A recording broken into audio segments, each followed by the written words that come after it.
Hi besties, it's Wednesday the 26th of August. Grab yourself a cheeky drink, sit down, get comfortable because I am on one today. If you're new, my name's Byron, I'm a vegan and I am currently over halfway towards my goal of losing 5 stone.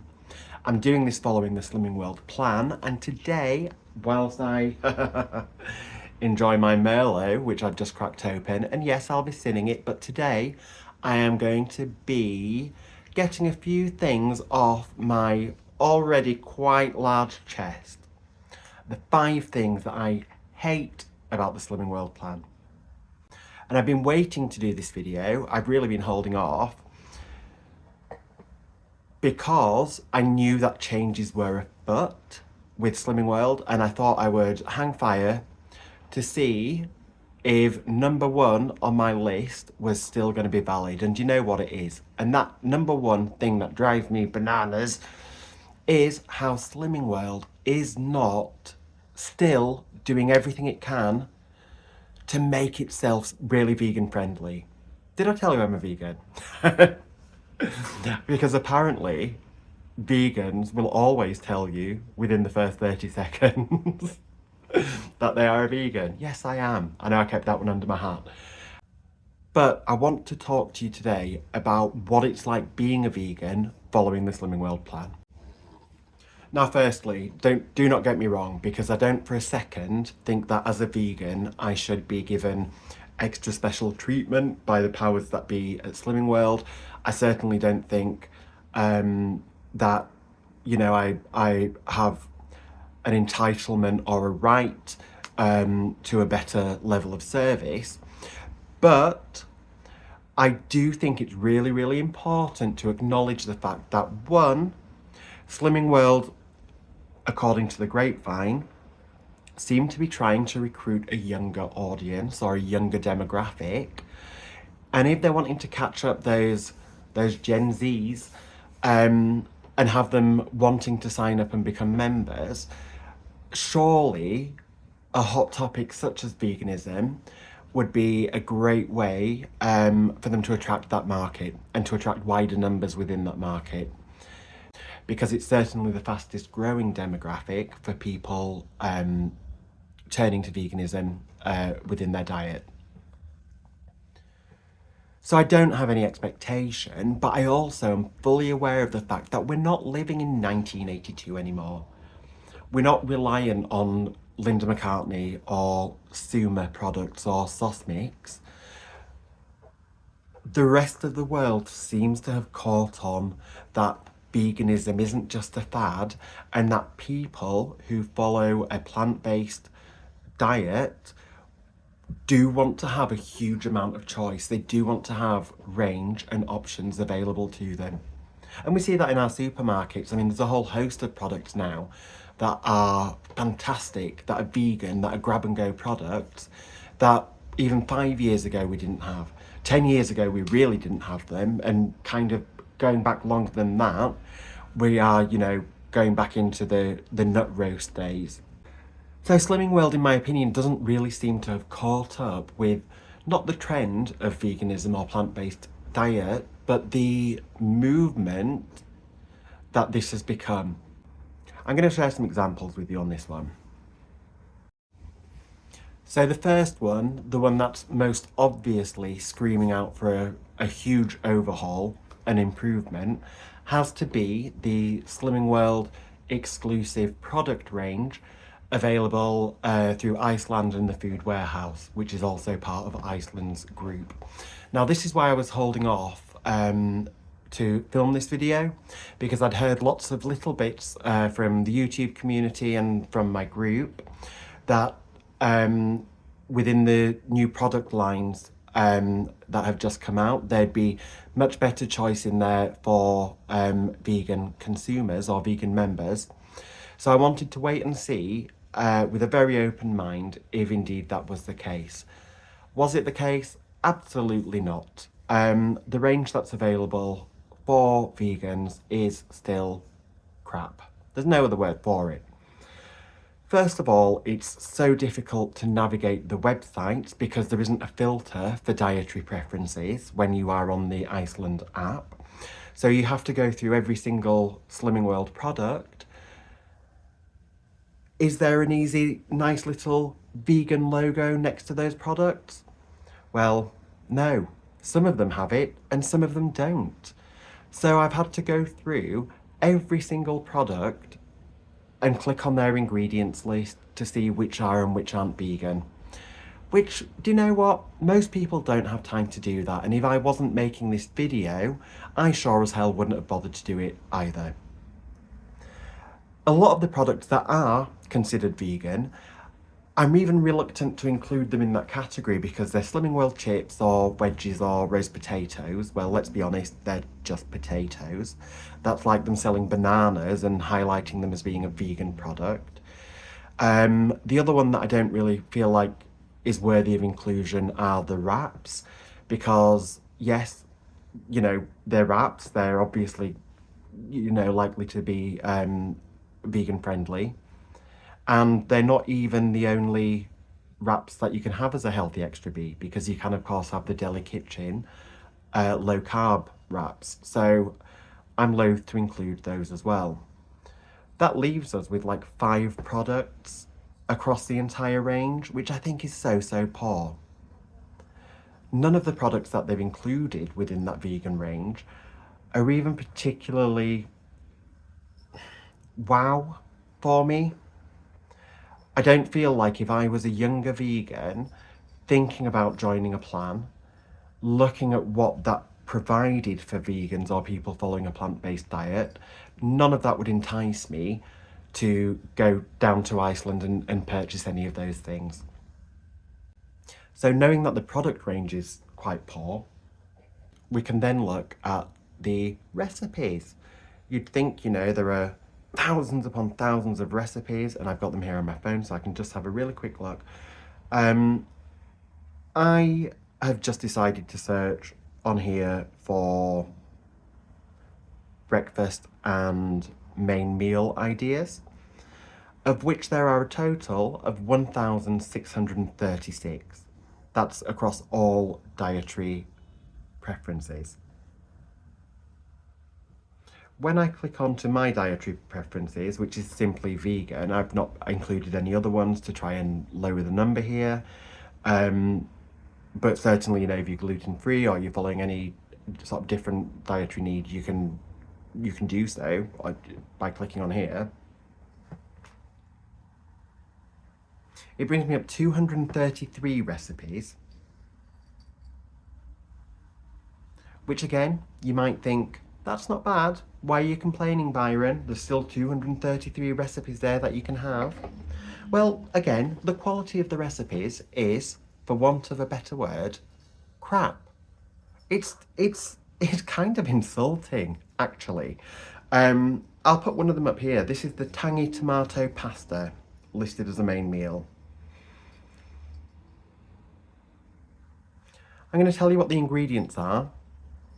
Low-calorie cooking spray, onions, garlic, a teaspoon of dried oregano, fresh basil leaves, a 400-gram can of chopped tomatoes, some passata, some tomato puree, some sweetener, and some penne pasta. That's it. That is not even the kind of meal that if I was hanging after a weekend of partying at university when I couldn't even afford to eat anywhere near as well as I do these days, I still wouldn't even put myself through eating that then. Essentially, it's just pasta in a tin of tomatoes. Again, not enticing vegans to think, yeah, this plan really thinks about and caters towards me and the dietary needs that I have. Slimming World, I really think that you need to employ somebody who's on a plant-based diet to have a little shake-up of the options that you offer to vegans, please. I've swapped drinks now, just to be completely transparent. I only had one glass of the red wine, although it was a very large glass. It was about 300 mils. But I've now moved on to aperol, Just feels a bit lighter. It's just aperol and soda water. Aperol is 2 Syns for a 25ml shot. Oh, and that's cute. Lovely. The next gripe that I have with the Slimming World plan, and this one is, really gets my goat, is the fact that it's pretty much based on a gimmick, and that gimmick is kind of a lie. It's certainly a falsehood. This idea that you can eat unlimited quantities of free foods and still lose weight. It's crazy to me that this is still being plugged and promoted as kind of the great thing about Slimming World. You can eat anything, you can enjoy anything, you can stick to plan, you can food optimize, you can have unlimited quantities of potatoes, of pasta, of meat, you know, and still successfully lose weight because you are still following the Slimming World plan. Well, we know that's nonsense. Why are we letting them continue to say that and to spout that as nonsense? Because no matter how poorly educated we might be around nutrition, I do believe that within this country, pretty much every single adult knows that ultimately, to lose weight, you need to be in a calorie deficit. To lose weight, you need to eat less energy than you are burning off on a daily basis. We all know that on some level to be the case. We also know that there are people who, like myself, need to address and I say this a lot on my videos, for me it's not what I eat, it's why I eat and how I eat. That is very often my problem. I know that when I'm emotional, when I'm tired, when I'm lonely, when I'm sad, I know that I can be an absolute dustbin when it comes to eating quantities of food. I know that I've got certain trigger foods that for that reason, I don't have them while I'm on the Slimming World plan. Pasta being one of them. I think I've had pasta once, maybe in 4 months. Possibly twice, but definitely not more than that. Because I know that I don't have an off switch. I'm not very good at reading the cues of my body.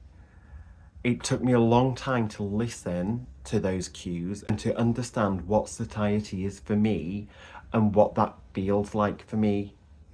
I also know that if I made a load of pasta with pesto, or that horrific tangy pasta recipe, which I will not be making for a recipe, I know that I could eat buckets of that.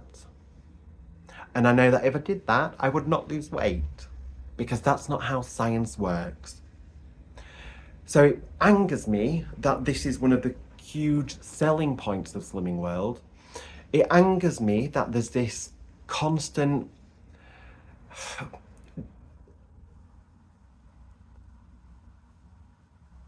acceptance, I guess, or just unwavering belief that if you follow the plan, you will lose weight. And I know lots of YouTubers have talked about this lately. I know that Shell, Bean Feast 57 is her channel. I know that Shell spoke a couple of weeks ago about her consultant just arguing to her face to face, refusing to back down on the fact that Shell must have somehow followed the plan incorrectly to have had a minor gain. I hear consultants saying it all the time. It's in the literature that we get. It's on the app that we have. And we know it's not true. You still have to apply a huge amount of common sense to the way that you follow the plan. Jane talked a few weeks ago, Jane Day, I'm sure you follow her. Jane talked a few weeks ago about how the way that we use our Syns can have a huge effect on the efficacy or the efficiency, on the effectiveness of the plan. Jane, I'm paraphrasing, so forgive me if I'm, making a mistake here, and these numbers, I'm certainly making them up. But just to give an example, let's say that the sushi that Jane buys is 2 Syns and it's 200 calories. I, with my 25 allowance, 25 Syns a day, could easily demolish 10 boxes of that sushi, on top of all the unlimited food that I'm allowed to eat in terms of free food and speed food. That would not put me in a calorie deficit. I'd still be following the plan. I'd still be following it to the T and to the letter. But it wouldn't be working for me because I would be consuming far more calories a day than I'd be burning. I think they need to tweak that. They need to focus a bit more on why people eat. You know, and I'm talking about myself here, but I know so many of you will relate to that, because those of us who don't establish the reasons why we're eating and how we're eating do have a tendency to also not be in tune with our body's signs that are saying you're full. Are you hungry, Byron, or are you tired? Are you hungry, or are you sad? Are you hungry, or are you lonely? I think Slimming World should focus on that, focus on the idea of exercising a bit more, and focus on explaining the science behind keeping us in a calorie deficit to successfully and continually lose weight on the plan. Slimming World do better. Now, number 3 just annoys me, because ultimately I think, why didn't I think of it first? Because when you step back and you look at what Slimming World is, like most of the healthy eating weight loss programs and plans that are available to you, it's just monetized common sense. Yes, there are things in it that are trademarked, there's language and vocabulary that's used. Yes, the format might be unique to Slimming World in terms of the image therapy, and you know, the proprietary app and you know, the product range. But ultimately, Slimming World is monetized common sense. I'm going to even put here an example of the Eat Well plate. This is the government, this is free, it's how the government says that you should be eating to have a healthy and balanced life. And when you see that, what do you notice? Well, let's, you know, break it down. It's a third speed, it's a third protein, it's a third free food when you look at your carbs, really, isn't it? And that's all we're told to do on the Slimming World plan. Yes, it's changed slightly over the years. And I can say that, you know, from experience, because I used to go before orange days or extra easy orange days were a thing. It used to be red days and green days when I first started. And yeah, that's, you know, if I'm wobbling, Craddock's down here. She's rubbing her chin against the table leg. Bless her. You coming up? You coming up? Yeah, so it's just monetized common sense, and it annoys me that I'm paying money every week, probably will be for a really long time, to hear something that I already know. Common sense. Number 4. I wouldn't say I'm a particularly subversive person in real life, but I've not always been one to go with trends or go with crowds, and quite often I can find group type things like that quite cringe. Again, probably part of my neurodivergencies, in that I don't necessarily always see what other people see. So I feel like I'm not part of the zeitgeist or part of the in crowd. And through that exclusion, I don't know, I can always feel a bit sidelined or pushed to one side. But I do find it really cringe that, myself included, just go along with this cult-like mentality of Slimming World. Hi. Whether that's the language that we're using, you know, speed, Syns, tweaks, healthy extras, image therapy, paying money each week to see a consultant who basically has us all, you know, following the same sermon each week. It does all seem a bit organised religion to me at times, And that's just me. Yeah, it is something that I do find quite cringe. And interestingly, I don't find the happy clappy group aspect cringe in the slightest. I love it. I love that accountability. I love that support. I love that community vibe that comes with staying to group. I wonder if, as part of this drive to get, a younger core crowd subscribing to Slimming World, I wonder if this change in tone and the audience it's being marketed at, I wonder if that's what's making me find it so cringe. I mean, come on, sexy salads. Even, and I'll put it here, when I look on the app, it did say sexy salads first, and listen, I am not a prude. I promise you, I'm 100% not a prude. I can give you references from people who will say I'm not a prude. However, when Slimming World is saying these kind of things, it feels a bit like your grandma's friend from church suddenly talking about kinky time. I don't know. It just feels a bit weird to me. So we went from sexy salads to this article, sex up your salads. Sex up your salads. Sorry, gagging, but what an awful way to describe it. And the week before, when they were talking about, finding friends to exercise with, that support article was headlined Friends with Health Benefits. And again, I'm not a prude. Believe me, I'm not a prude. But coming from Slimming World just doesn't feel natural or right to me. Ugh. Sex up your salads. Honestly, who's marketing that? Who's approving that and who are you aiming it at? Really, I want to know. Come on, Slimming World. If anyone works at Slimming World, let me know, please. Lastly is number 5. Now, this one again is part of that mentality that we all go along with and just accept in Slimming World, but it really flies in the face of common sense to me.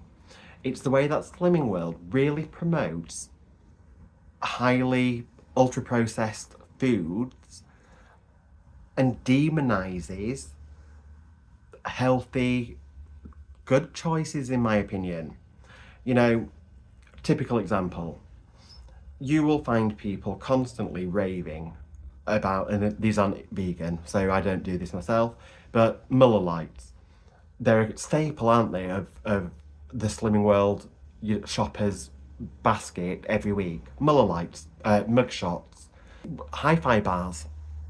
Prime example, Slimming World own brand hi-fi bars, and I will say the peanut butter ones are vegan. They are the only ones, but I've never tried them.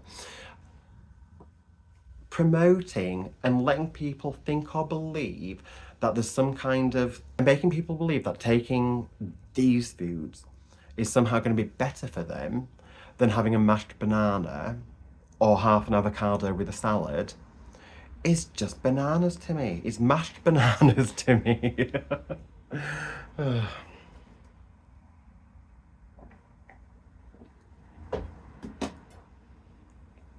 It really doesn't make sense. And again, they do this with a lot of the vegan products as well, to go back to point number 1. You will have a non-vegan standard option, like milk or like cheese, that is considered a healthy extra A, and yet the vegan equivalent will be Syns. And that, to me, just seems a little bit nonsensical. So much so that I'm considering moving forward, I'm considering just using whatever vegan cheese I happen to have and counting 30 grams of it as my healthy extra A. I am considering having more avocado, more mashed bananas. I really like a banana milkshake. And all I do is I just put 1 banana, half a tub of yogurt, and 300 mils of milk into my blender. And when I do that, I'm not over consuming bananas. That will be my banana of the day. My daily banana. Stop it, it's the aperol. I do like to have a banana every day. But me having a banana milkshake doesn't mean that I'm then suddenly going to go and, eat another 10 bananas. And I know that if I can continue to lose another pound a week between now and Christmas, I'll almost be at target. And I think certainly when I get to that stage, I will look at tweaking the plan. I will look at amending the plan to suit my needs a little bit better. Don't come for me, because I know that we all say, and Jane says, and I fully agree, it works if you work it, it won't if you don't. But I do think that there are smaller things within that plan that I can tweak without necessarily jeopardising the journey that I'm on. And you know what, if it doesn't work, I will eat my vegan hat, I'll hold my hands up and I'll go back to the original. But I think I'll work through towards Christmas, and then I think I'm going to look at making those changes to make the plan work better for me, as much mentally as physically. Those are the 5 things that have really been getting on my nerves about Slimming World. I hope you've enjoyed them. I would be really interested to hear or to read in the comments below anything about the plan that really grinds your gears. And also, if you'd like me to do a video on the things about Slimming World that I love, I'd be very happy to do that as well. Because you know what? It's not all bad. Look at me now. 4 months in, over 40 pounds gone. This has been quite tongue-in-cheek, but this has been quite tongue-in-cheek, but I'm glad I've got those things off my chest. Let me just let you know as well that I will obviously be doing my weigh-in video over the weekend. Keep an eye out for that. But completely different vibe here. On Friday, I am going down to my best friend's house in the afternoon, and I'm hosting a dinner party down at Gaz's house. Gaz has got a house, he only lives 30 seconds away from me, but he's got a bigger kitchen, more space than my tiny, tiny flat. So I'm going to be cooking for 6 of my closest friends, and I'm going to be doing recipes for the meals that I'm doing. And it'll be a 3-courser, and it will include the snog me butter beans. So if you were waiting for that recipe, keep an eye out over the coming days, and you'll get to see it as soon as I get that filmed, edited and uploaded after Friday. All right, all the best. You take care. Drink responsibly. Mwah.